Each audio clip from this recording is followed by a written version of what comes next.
من فؤادي.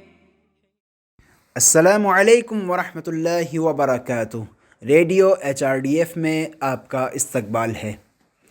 یورپ کے ایک کلونیل لیڈر نے یہ کہا تھا کہ ایک گلاس شراب اور ایک خوبصورت لڑکی مسلم معاشرے کو تباہ کرنے کے لیے کافی ہے.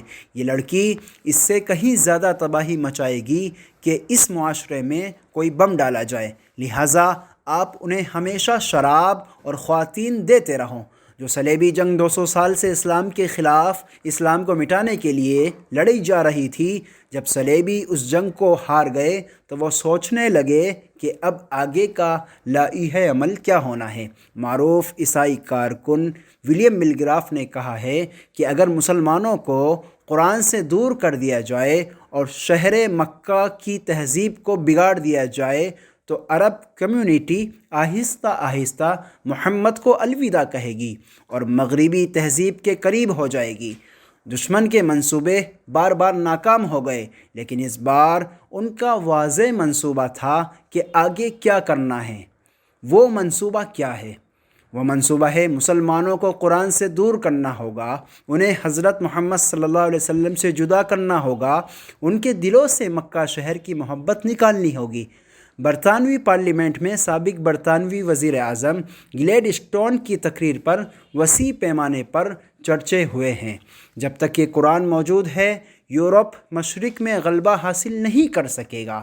جیسا کہ وہ سمجھتے ہیں کہ یہ الہی کتاب یورپ کی سلامتی کے لیے بھی خطرہ ہے. بعد میں اس منصوبے کو مکمل کرنے کے لیے بہت بہتر انداز سے پوری دنیا میں کام کیا گیا. مسلمانوں کی سوچ بدلنے اور ان کے دماغ کو آلودہ کرنے کی کوشش کی گئی.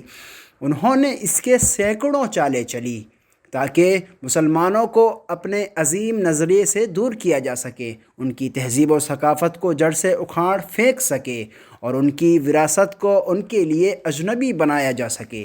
ہر ملک میں، ہر علاقے میں اس کے لیے حکمت عملی پلیٹ فارم اور کمیٹیاں تشکیل دی گئی ہیں. وہ اب بھی بہتر اور منظم طریقے سے کام کر رہی ہیں.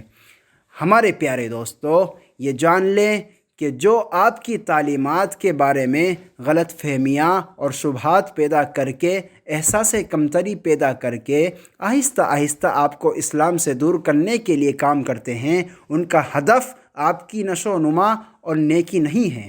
الجیریا پر فرانسیسی قبضے کے 100 سال بعد بھی وہ ثقافتی طور پر مسلمان کو مکمل طور پر ختم نہیں کر سکے ہیں.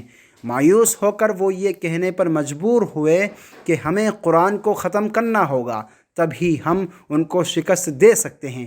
اللہ ہمیں اسلام سے محبت کرنے کی توفیق عطا فرمائے. نفسي بنور من فؤادي.